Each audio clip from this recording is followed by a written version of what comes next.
Celstraffen geëist voor het plaatsen van een brandbom bij het huis van een politieagent op Tolen. Volgens de agent was het een aanval op zijn veiligheid, stabiliteit en vertrouwen. En verder in deze Zeeland nu. Ook in Terneuzen was het raak, een explosie daar. En project stopt door gebrek aan vrijwilligers.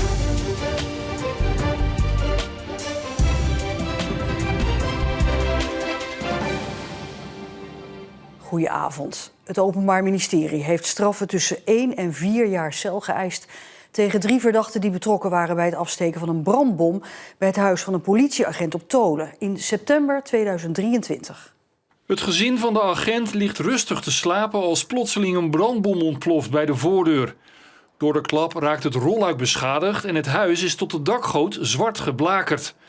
Lang is het onduidelijk wie er achter het explosief zit. De politie deelt camerabeelden in opsporing verzocht.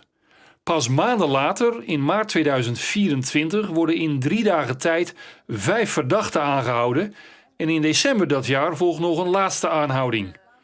Een bekeuring voor het niet dragen van een gordel blijkt de aanleiding voor de explosie. De zaak loopt vertraging op als een van de verdachten naar het Pieter Baan Centrum moet voor onderzoek. Maar doordat de rechtbank hem vergeet aan te melden bij de psychiatrische observatiekliniek, kan hij pas veel later terecht. Vandaag staan de 5 verdachten voor de rechtbank. De 6e verdachte hoeft namelijk niet voor de rechtbank te verschijnen. Het OM heeft die zaak geseponeerd. En bij de rechtbank in Middelburg staat verslaggever Rick Bolt. Ja, Rick, dit moet heel heftig zijn geweest voor de agent en zijn gezin. Ja, dat klopt. Zij vertelden daar ook vandaag over in de slachtofferverklaringen. Ze hebben nog best veel last van allerlei spanningen. Ze zijn bijvoorbeeld ook bang als er opeens een hard geluid is. En ze wonen ook niet meer in het huis waar de bom ontplofte. Dat huis is ondertussen verkocht en ze wonen nu op een geheim adres. Daar weten alleen hun ouders van en familie en vrienden komen dus bijvoorbeeld ook niet op bezoek. En ook de kinderen hebben nog steeds last van die explosie. Zo vertelde de vrouw bijvoorbeeld dat haar dochtertje wel eens zegt: "Mama, ik ben bang voor de boeven op Tolen." Maar Rick, is nou duidelijk wie er nou echt bij betrokken was? Ja, dan wijzen de verhalen toch wel een beetje naar elkaar. Er zijn in ieder geval 2 hoofdverdachten en daar ligt heel veel bewijs tegen. Het gaat om een 33-jarige man. Hij wordt op camerabeelden rondom het huis gezien. En volgens de politie zou dat dan gaan om een voorverkenning. Om alvast te kijken, joh, waar moet dan dat explosief straks komen. De man zegt zelf, ja, dat was helemaal niet. Ik was onderweg naar de Albert Heijn. Ik had daar namelijk met iemand afgesproken voor wat extra wiet. Een 30-jarige man, hij zou de bommenlegger zijn geweest. Die ontkent überhaupt die dag op Tolen te zijn geweest. Ja, maar hoe ziet het Openbaar Ministerie hun rol? Ja, volgens de OM is die 30-jarige man, of de 33-jarige man is dus de initiator achter alles.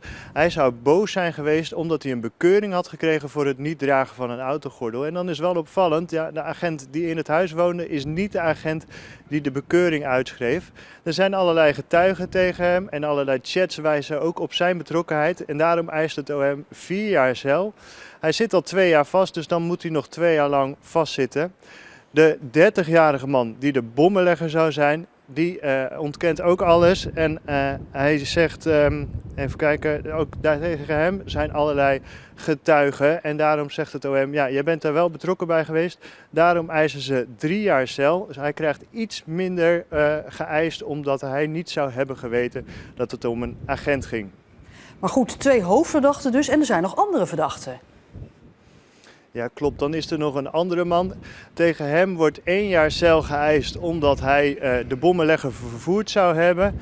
Hij zegt zelf, ja, ik heb niet geweten dat ze dit van plan waren. 2 andere verdachten, daar vroeg het OM vandaag vrijspraak voor, omdat er niet voldoende bewijs tegen hen zou zijn. Nou, maandag gaat deze zaak weer verder en 2 weken later doet de rechtbank uitspraak. Rick Bolt, dankjewel. Er is misschien nog een oplossing voor het gevreesde vakantieverkeer naar het nieuwe waterpark aan het Veersemeer. Inwoners van Arnemuiden zijn bang dat al het verkeer van en naar het nieuwe vakantiepark door hun dorp gaat rijden. Een voorstel voor een compleet nieuwe weg rond het dorp, dat stuitte op weerstand. Maar nu hebben de gemeenten Middelburg, Borselen en Goes samen met Waterschap Scheldestromen een alternatief om te voorkomen dat er per dag duizenden auto's extra door Arnemuiden gaan. Er moet een parallelweg komen langs de A58 en dan ook een tunnel onder die weg, zodat het verkeer op die manier naar het waterpark kan en niet door Arnhem-Muiden hoeft. De gemeente Vlissingen gaat de stankoverlast bij de Spuikom aanpakken. Eind vorig jaar hing daar een penetrante, vieze lucht. Als ze hier wat ruiken, dan komt dat doordat de waterstand wat hoger is dan normaal. En daardoor begint het riet en de plantenresten die hier zijn, die beginnen dan te rotten. En dat is wat mensen dan ruiken. De gemeente gaat de plek nu uitbaggeren. Het slib met rottend riet wordt dan naar boven gehaald. Die slib die blijft hier in het Spuikom.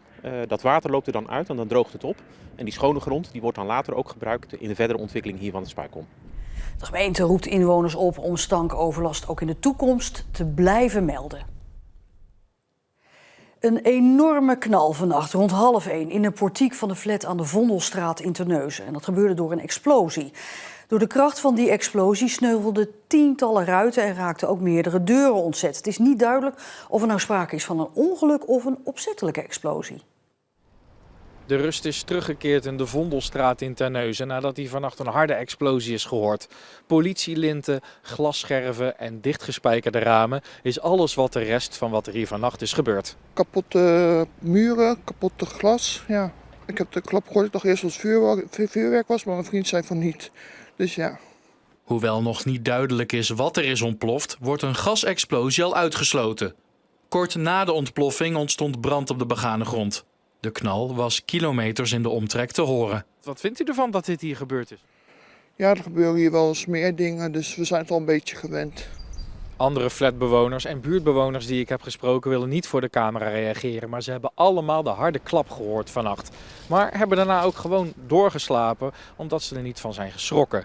Wel hebben ze heel veel vragen. Wie heeft dit gedaan en waarom is het bij deze flat gebeurd? De politie doet onderzoek om die antwoorden te vinden en roept getuigen op om zich te melden.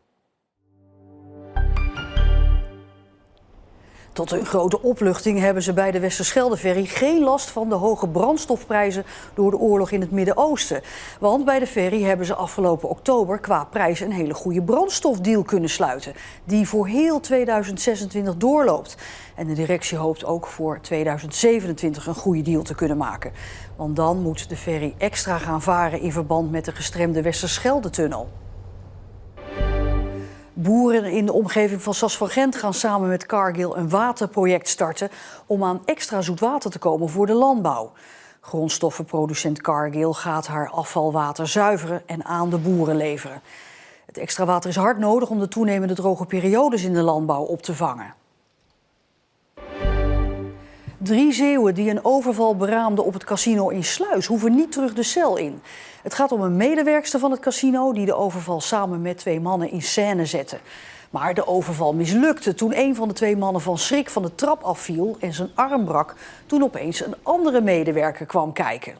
Het drietal zat al 5 maanden in voorarrest en dat is gelijk aan de gevangenisstraf die ze nu krijgen. En ook hebben de 3 nog een voorwaardelijke celstraf gekregen van 3 maanden als waarschuwing. De 15e Kinderkunstweek heeft een scherp randje voor degene die van kunst en van kinderen houdt. Het is namelijk de laatste keer dat die wordt gehouden. En de reden is geen opvolging voor de mensen die ooit met hart en ziel de Kinderkunstweek bedachten.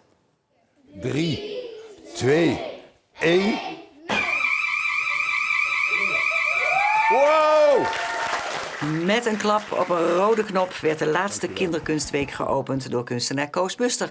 En mochten de kinderen van basisschool de Wilgenhof samen met de kunstenaar aan het werk in de klas. Ik heb een haarborstel gemaakt. Heb je ook al tips gekregen van Koos Buster hoe je het moest doen? En ik zei, is dit deze kwast of deze kwast goed? Zei hij, dit kwast en deze kwast is goed om te kleuren. Ook dit jaar kunnen kinderen een echt kunstwerkje kopen tijdens de Kinderkunstweek. Keramist Koos Buster maakte een wensknopje. Het is een knop waarbij je zelf mag bepalen wat er gebeurt als je op de knop drukt. Wat zou je willen wensen? Dat ik goed ben in spelling.